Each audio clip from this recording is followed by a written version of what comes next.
Bethany starts off this hour in Phoenix. Hi, Bethany. Welcome to the Dave Ramsey Show. What are you thankful for? A lot of things. That I have my kids and my husband, a roof over my head, and food in my kitchen, so I'm doing well. Yeah, amen. I love it. How can I help today? So I feel like I'm calling in with a first world problem now. That's okay. It's all good. I'm having a really big dilemma about our car situation because I don't know how to solve it without going into debt, and I really don't want to get more debt onto our plate. I just don't see how we're going to do this. So we have a vehicle, and we have to have a vehicle that has a third row because we have 4 young kids we have to fit in the back. And right now there's about $3,500 worth of fixes we have to do to it, which is more than what it's worth right now. And so we're trying to figure out, do you have $3,500? Fix it? No, we don't. We've been saving $1,000 about 4 or 5 different times this year, and it's just the year of Murphy's Law for some reason for us. And every time we get that $1,000, it gets wiped out with another emergency. And so we're back to saving that $1,000 again right now. So you have how many kids? And so now we're 4. And what's your household income? Combined is about $88,000 to $89,000 before taxes. Gotcha. Okay. And you have 1 car or 2? We have 2 cars. Okay. All right. Good. And so the beater with the fourth, with enough room for the 4 kids, is right. They're saying it's worth $3,500, but they're saying there's $3,500 worth of repairs. No, they're saying if everything was fixed, it'd be worth $3,500. Well, we wouldn't do that. That's about $3,500. Well, that's absurd. Huh? You would never spend $3,500 on a $3,500 car, so we wouldn't fix everything. What's wrong with it? What's keeping it from running? Is it running? It's running, but we were at the point where the water pump is leaking, which is the biggest problem, and that needs to be done right away. And we were going to fix that because that was just under $1,000. But now it just failed emissions, and I can't even re-register it. So I'm actually driving it on an expired registration right now until we can get the catalytic converter fixed, which is another $1,000. Okay. And then the power steering rack and pinion need to be changed as well. Well, that's always gone on a car that's worn out, and that car's worn out. Yeah, and so that one I knew we could wait a couple months on the power steering rack, but the water I would sell the car as is. Converter. I think the car as is will probably bring $2,000 or $3,000. But okay, because Kelley Blue Book value is telling me like $1,000 is what we could get out of it since it's not passing emissions. Well, I mean, I'm not sure Kelley Blue Book is accurate when we're dealing with a piece of junk like this.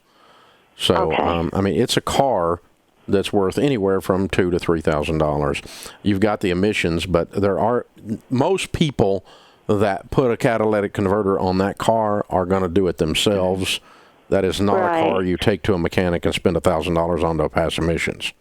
Okay. Right. So, well, and my husband thinks he might be able to figure out the catalytic converter himself. Okay, that'd be okay too. That's another thing that we're looking at.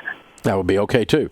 And so, what I would do if he could do that for a couple of $100, and you can get this water pump fixed some other way, for the water pump for $1,000 sounds a little rich to me. Like that's a lot for a water pump. And they told us it's because they basically have to take out almost the whole engine, so it's mostly labor, not necessarily the part. Because it's the way the engine is fit into the engine compartment. It's it's like a van. It's a Honda Pilot. Yeah, it's a van. Okay. All right. Well, I'm going to get another bid or two and try to get this water pump going and get this catalytic converter going for $1,000 combined instead of $2,000 combined, and then I'm going to sell it. Okay. And I'm going to sell it for $3,500, and I'm going to take the $3,500 and buy a different car for $3,500.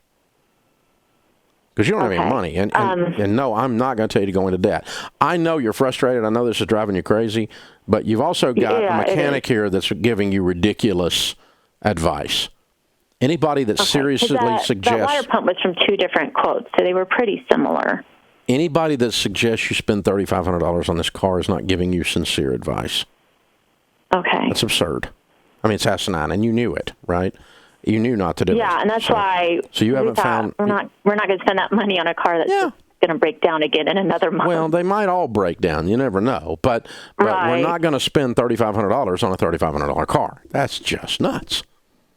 Not even going to spend $2,000 on a $3,500 car. So let's get her patched up and get her sold, because this one's you've about run out of emotional energy with this car. But you're not going to get a whole lot better car for the same kind of money with the whole 4 kids. So it's going to still be a struggle for now. The good news is you make $88,000, and this is not a forever issue. Right. But right now you've just got this piece of junk hovering in the driveway, and you got to deal with it. Okay. But I think you've run out of energy with this car. It's enough to sell it, get a better piece of junk, and then save up our money in the meantime, exactly. Right? And if you want to stop your debt snowball for right now, because this is a household emergency right now, and say, well, we've got to have an extra $1,000 to fix this car, and we really need to pile another $1,000 up and add with the sale of this car and move up a tiny bit in car, or save up $2,000 and move up a tiny bit in car and drive fix it, drive it for a month, and that kind of thing. And but real quickly, not a 6-month plan, but within the next 60 to 90 days, let's have this thing fixed, have it get out of here, and move up a little bit, but always in cash. Do not let this push you back into car payment land. That is not the answer to your long-term plan. It is the answer to your short-term pain and your short-term frustration. It absolutely would fix that. Having a car payment would fix that. But it's not the answer to your long-term best interest for your family. So don't cave. Don't let the pressure push you into doing something dumb. And you're very close to that point. Thanks for the call.